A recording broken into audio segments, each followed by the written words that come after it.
बाद तो बीजेपी चाह रही है कि अपनी कामयाबी को एक बार फिर दोहराया जाए, लेकिन ऐसे में जबकि मुख्यमंत्री ने इस्तीफा दे दिया है, मौका तो विपक्ष को मिलता ही है और कांग्रेस भी ऐसा ही कुछ कह रही है, क्योंकि कांग्रेस ने उत्तराखंड में तुरंत विधानसभा भंग करके अब नए सिरे से चुनाव कराने की भी मांग की है। पूर्व मुख्यमंत्री हरीश रावत का दावा है कि उत्तराखंड में अव्यवस्था फैली हुई है और बीजेपी सरकार नहीं चला पा रही है। कांग्रेस इस समय किस तरह से ये सियासी जो हालात बने हैं उसको किस तरह से कांग्रेस देख रही है? मेरा मानना है कि महामहिम राज्यपाल को इस समय विधानसभा भंग करके नए सिरे से चुनाव करवाना चाहिए, क्योंकि भाजपा 57 की ओवरवेलमिंग ब्रूट मेजॉरिटी के बाद भी जब सरकार नहीं चला पा रही है, और तो इसका मतलब सीधा मतलब है कि भाजपा ने सरकार चलाने का नैतिक अधिकार खो दिया है, मॉरल राइट खत्म हो गया उनका। तो ऐसी स्थिति के अंदर ये राज्य के और चुनाव से 11 महीने पहले आप कह रहे हैं कि सरकार को जो है वो गिराना चाहिए और दोबारा चुनाव होने चाहिए। गिराना चाहिए नहीं कह रहा हूँ मैं कह रहा हूँ कि आपको विधानसभा भंग करके नए सिरे से चुनाव करवाना चाहिए, क्योंकि भाजपा जब 57 के साथ सरकार नहीं चला पाई तो आगे उनसे क्या उम्मीद की जा सकती।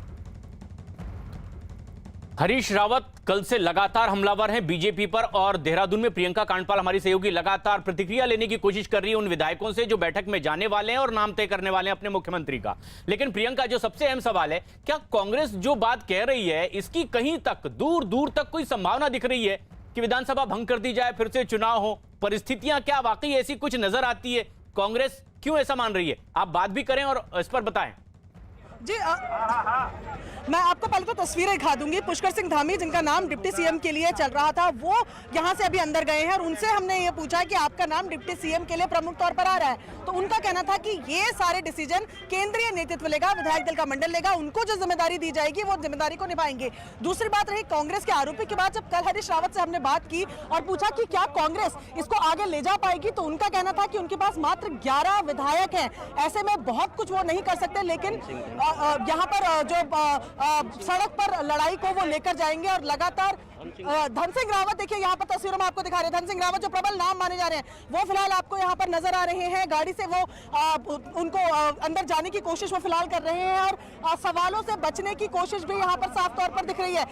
सीधा निकलकर देखिए आप देखिए उस तरफ से वो जा रहे हैं और यहाँ पर बात नहीं कर रहे हैं, उनसे लगातार इस बारे में सवाल पूछा जा रहा है कि उनकी प्रबल दावेदारी बताई जा रही है। फिलहाल जो लोग भी बात कर रहे हैं वो इतना ही बता रहे हैं कि केंद्रीय नेतृत्व, पार्लियामेंट्री बोर्ड जो डिसाइड करेगा वो उन तमाम नामों पर राय मशवरा होकर इसको फाइनल किया जाएगा। धन सिंह रावत यहाँ पहुंच गए हैं, सतपाल महाराज यहाँ पहुंच गए हैं और अभी इंतजार है बाकी नामों का जिनको कंटेंडर माना जा रहा है पीएम सीएम की इस कुर्सी के लिए। लगातार विधायकों का आना, सब 100 में एक ही बात कह रहे हैं कि नेतृत्व जो डिसाइड करेगा उसी पर चर्चा होगी। और ऐसे में लगातार आप देख रहे हैं, क्योंकि समय कम रह गया, थोड़ी देर बाद मीटिंग शुरू होने वाली है, तो विधायकों का आना यहाँ पर शुरू हो गया। यहाँ कांग्रेस की अगर बात की जाए तो कांग्रेस के पास धरातल नहीं है, 11 सीटें हैं, खुद हरीश रावत मानते हैं कि 11 विधायक हैं, लेकिन अपनी जिम्मेदारी तो वो निभाएंगे इस तरह के बयान देकर। और जबरदस्त गहमा गहमी उत्तराखंड में इस वक्त, क्योंकि नया मुख्यमंत्री चुना जाना है, बैठक शुरू हो चुकी है, विधायक शामिल हो रहे हैं, बहुत जल्द नया नाम तय होगा। कौन होगा उत्तराखंड का नया मुख्यमंत्री?